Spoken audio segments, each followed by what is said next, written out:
So ito nga mga kabrad, yung day 7 ng ating mga piglets. Oh. Ang gaganda, ang lulusog. Ayan.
Hello, morning.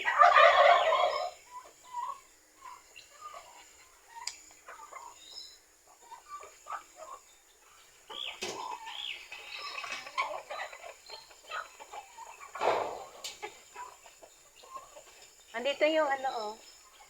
Si Arcel. Andisan.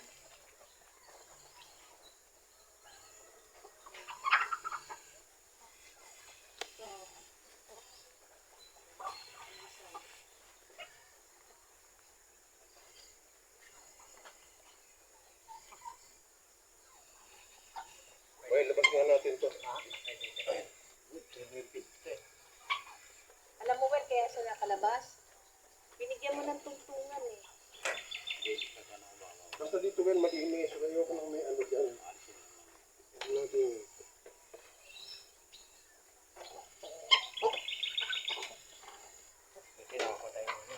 Simpla akong kape. Wala na sila sa bote. Sinapit ko na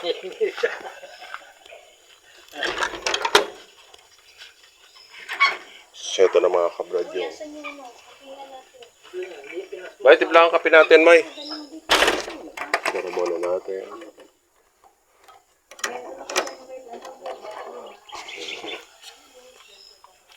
Okay na yung ating mga ano rito.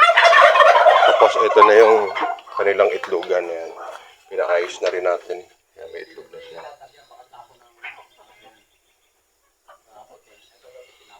Ito dalawa. Tatlo. 2, 4, 6, 6. Kaya lang ito ang gagawin natin dito. Lilinisin natin to kasi yun yung kaya na bubugok yung ano itlog dahil tinataihan nila. Yan. Ay, wala na. Kaya ito, ang purpose nito mga kabrad to para dito sila tutungtong. Hindi na dito.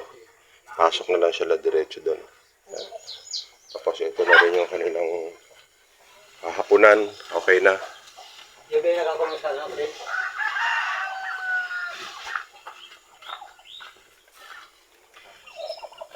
Tapos yung ating kulungan din ng pabo. Okay na rin.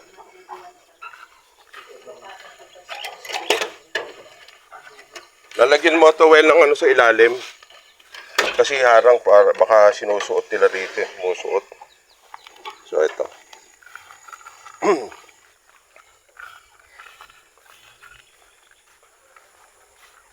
So ito na yung mga pabo natin mga kabrad.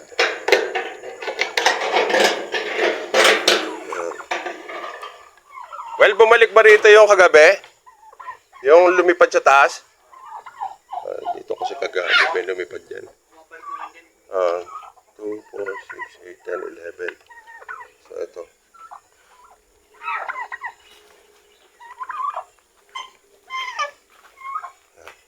Ngayon ito, papatagin na lang natin ito mga kabrad. Ayan na yung ano ng mga pabo natin. Ito, pinaka-area nila. Ayan o, makapansin nyo nung nilapag sila rito, naputput kagad yung mga damo. Ubos. Ayan, ibig sabihin, ayan, mapapansin yung mga pabo natin, medyo, kumbaga, sumigla na yung tsura nila. Hindi kamukha ng mga nakaraan. na parang nakabartulina sila doon sa kulungan ng baboy. So ayan, yung sa kabila sa manok, ito naman yung sa pabo, at yung sa kabila naman pag dumami na yung bibi natin, dito naman natin ilalagay dyan sa kabila nito. Ayan. So ngayon, ito yung update natin dito sa ating mga pabo. Ayan. Ipin naman natin yung ating si Brown. Kape ka na mo ay? Magano ka muna? Native lang ang kape natin.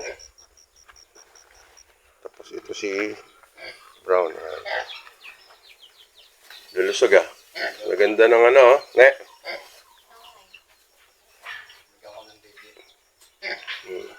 Kumain na ito, Well? Anong timpla mo? Kaya lang gusto niya, pagka nilagyan mo siya, lalagyan mo pa rin ng puro. Hindi, dati kami, ang ano namin, ganun lang eh. Oo, huwag mo na lagyan ng puro.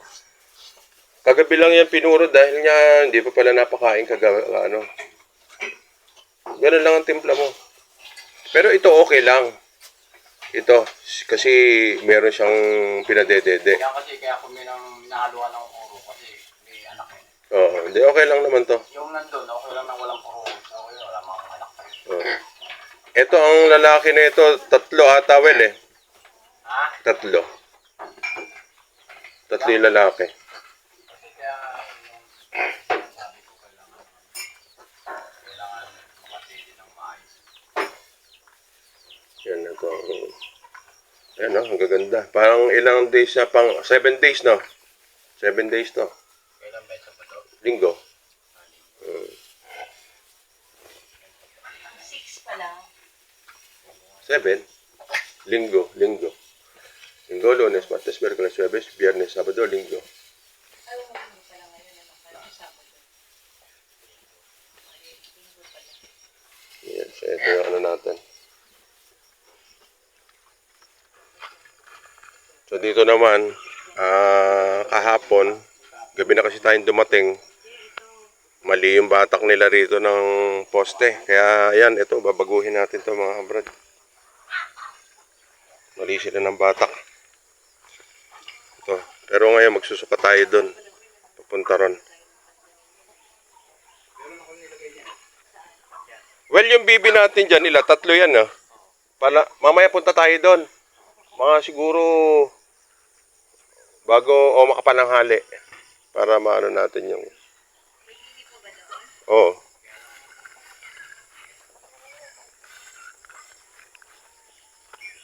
Kaya ito mga kabrad. Ito, mali yung batak nito eh. Sayang. Sayang yung trabaho. Dito. Tapos dito na mga kabrad na gagawin natin. Yung extension natin dyan, yung bibi naman. Yan. Nagawa na natin yung pabo. Tapos yung manok. Tapos sa baboy. Yan. Yan ang susunod na natin.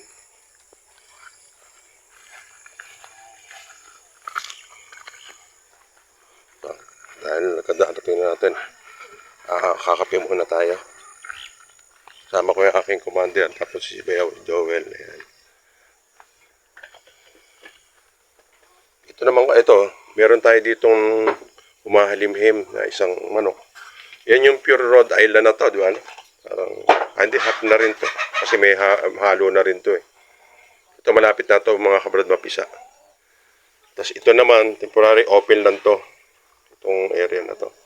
Dito mo muna lalagay yung mga page. Kaya lang iaayos. Iaayos lang natin. Dito kasi kailangan maayos na lahat yung ano. Isa ko pang inaano doon, baka kumuha tayo ng lupa sa taas eh. Papatagin natin. Yung lupa na kukunin natin doon sa taas, lalagay natin sa loob. Tapos lalagyan natin ng kanal doon sa dulo. Doon. Kasi pag umulan, di ba? Uuho tubig yan. Kape lang kayo, di ba?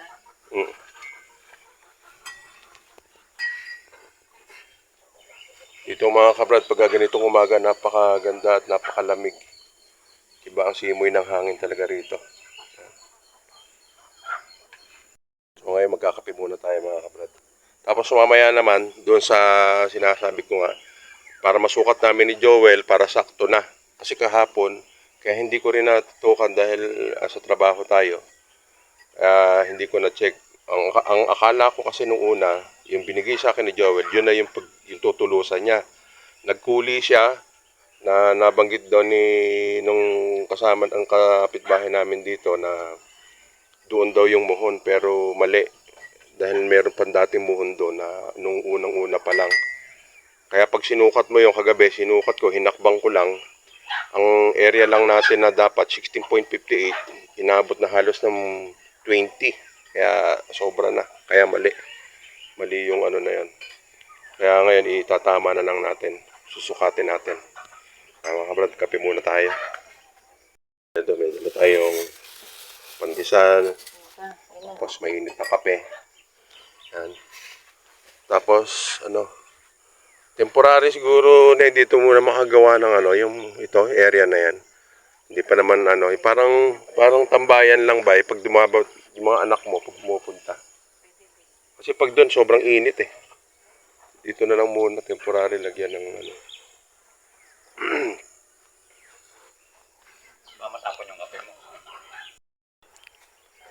So ito nga mga kabrad, yung day 7 ng ating mga piglets. Ang gaganda, ang lulusog. Ayan. Bilog na bilog ang katawan.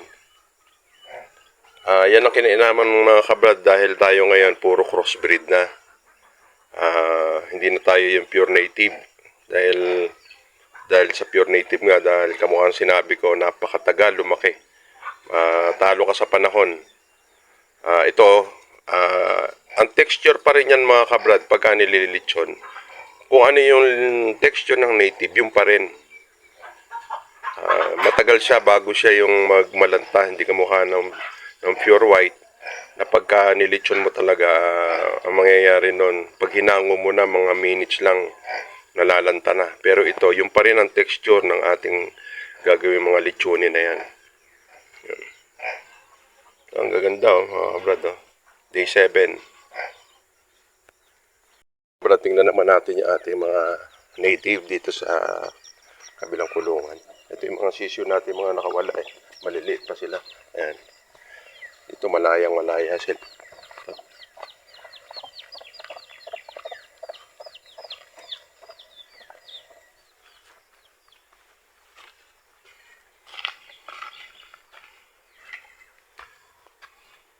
Ate Sai, kumusta?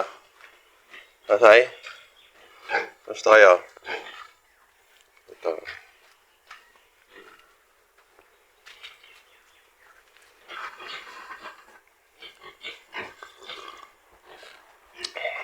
Ha?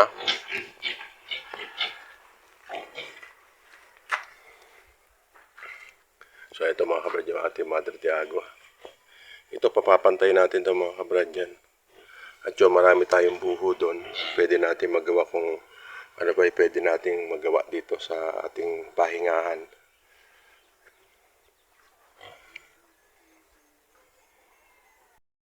So ayan mga kabrad, maraming salamat at ngayon napakita ko sa inyo na yung panibago na naman nating nagawa dito sa ating farm. At yun nga yung kulungan niya ng pabo. So ayan, okay na yung ating mga alagang baboy at si Brown. Maganda yung naging bake niya na 7 days sila ngayon pero bilog na bilog yung kanilang mga bake. Kaya mga kabrad, patuloy po tayong sumubaybay at dito kahit papano siguro may ma-share kami sa inyo na makaka-inspire para sa atin.